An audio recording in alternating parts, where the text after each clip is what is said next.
2020년 6월 7일 일요일 스웨덴 경제신문 더겐스 인더스트리 뉴스에 따르면 스웨덴 영국 합작회사인 아스트라제네카가 미국 제약회사인 길리어드 사이언스와 인수합병에 대해 논의를 하였다고 합니다. 이 스웨덴 경제지의 분석에 따르면 만약 이 두 제약회사들 간의 인수합병이 성사된다면 어마어마한 거래가 될 것이라고 합니다. 블룸버그 뉴스 데이터에 따르면 아스트라제네카는 한 달 전에 인수합병을 위해 길리어드 사이언스와 연락을 취했다고 합니다. 하지만 이 두 회사들 간 어떤 내용의 이야기들이 오고 갔는지 또 거래에 관해 어떤 세부 사항들이 논의되었는지는 아직 알려지지 않고 있다고 합니다. 길리어드 사이언스는 렘데시비르라는 의약물을 개발했었으며 이 의약물은 미국 코로나 대응 방안 토론에서 코비드19를 완화시킬 수 있는 약물이라고 한때 거론되었던 약물입니다. 미국 연방식품의약국인 FDA는 코로나 팬데믹이 진행되고 있는 상황에서 필요할 때 이 약물을 의료기관에서 사용해도 좋다고 승인했었습니다. 미국 국립보건당국인 NIH도 이 실험 약물이 코비드19 치료에 영향이 있다고 보고했습니다. 이번 주 초 아스트라제네카는 코비드19 환자들에게 혈액암 치료 약물인 칼퀸스를 가지고 치료했을 때 미래가 약속되는 임상 개선을 달성했다고 보고했습니다. 제약회사들은 코로나 바이러스 백신 생산을 서두르고 있으며 전 세계 국가들은 대량 예방접종을 할 준비를 하고 있습니다. 길리어드 사이언스가 코비드19와 관련되어서 최근에 올린 성과를 더 알아보기 위해 길리어드 홈페이지에 게재된 최고 경영자 데니엘 오데이의 인사말을 제가 한번 찾아보았습니다. 2020년 4월 29일자 글입니다. 읽어보겠습니다. 지난 2달 동안 우리 모두는 과학이 렘데시비르에 대해 이야기하기를 희망하는 기대 속에서 기다리고 있었다.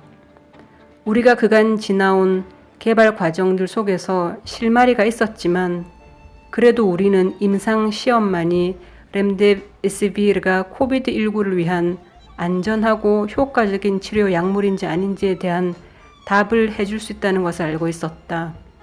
오늘 드디어 그 초기 답변을 받았다. 국립알레르기 및 감염병 연구소 NIAID에서 실시한 전 세계 플라시보 약 대조 시험 결과는 긍정적이었습니다. 그들은 렘데시비르를 투여받은 코비드19 환자가 플라시보 약을 투여받은 유사한 환자들보다 더 빠른 회복을 보였다고 발표했습니다.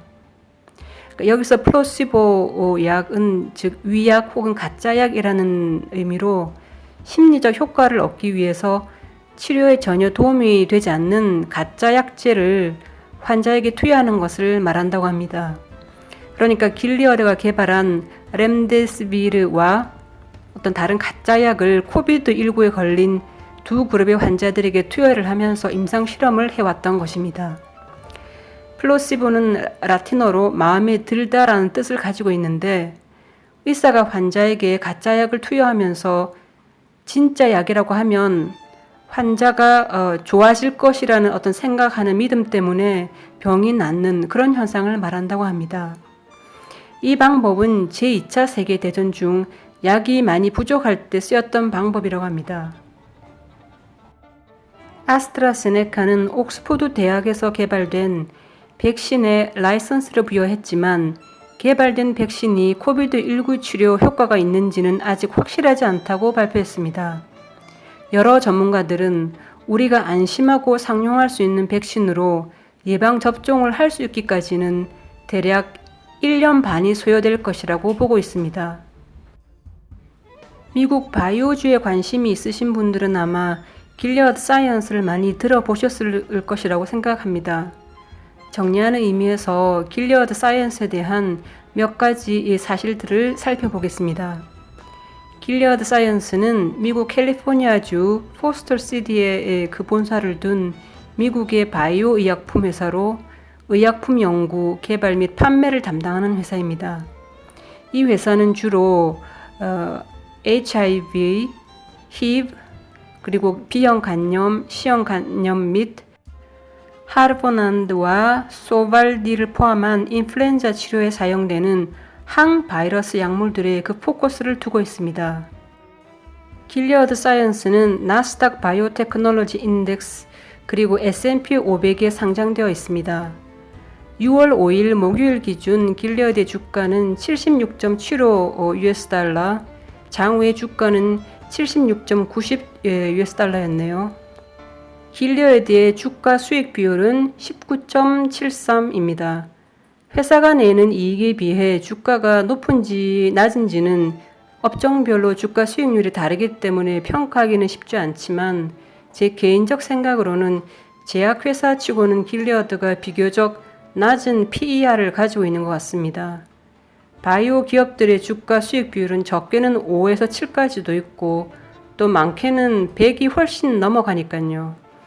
어쨌든 길리어드의 주가가 저평가가 되었다고도 볼 수 있을 것 같은데 예를 들어 아스트라제네카는 주가 수익률이 엄청 높고 또 주가가 꽤 비싸서 웬만한 스웨덴 사람들도 비싸다고 생각하는 주식 중에 하나거든요. 그럼 아스트라제네카는 주가가 어떻게 되는지 한번 보겠습니다.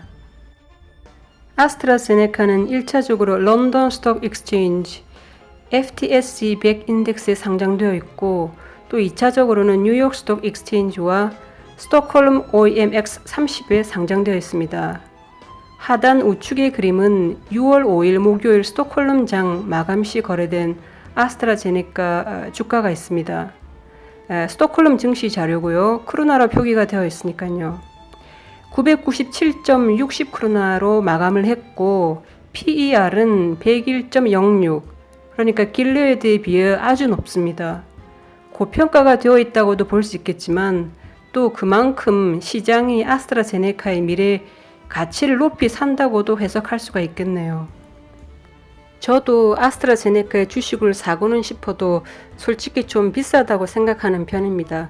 근데 또 코로나 백신의 기대감으로 앞으로 주가가 더 오를지 모르니까 글쎄 한번 매수에 대한 고민을 해보아야 될 것 같습니다. 아스트라제네카 PLC는 영국 케임브리지에 본사를 둔 영국 스웨덴 다국적 제약 및 바이오 의학 회사입니다. 연구 개발은 영국의 케임브리지, 스웨덴의 여트보르, 먼덜, 미국의 마릴란드에 집중되어 있습니다. 아스트라제네카는 암, 심혈관, 위장관, 감염, 신경과학, 호흡기 및 염증을 포함한 주요 질병 분야를 위한 제품 포트폴리오를 보유하고 있습니다. 아스트라제네카는 스웨덴 기업 아스트라업에 그리고 1993년 임페리얼 케미컬 인더스트리의 제약 운영의 분리로 자체 설립된 영국 기업 세네카 그룹의 합병을 통해 1999년에 설립되었습니다. 합병 이후 세계 최대 제약 회사 중 하나가 되었고 2006년부터 2014년에 걸쳐 여러 기업들을 인수하며 그 규모를 확장시켜온 글로벌 제약 회사입니다.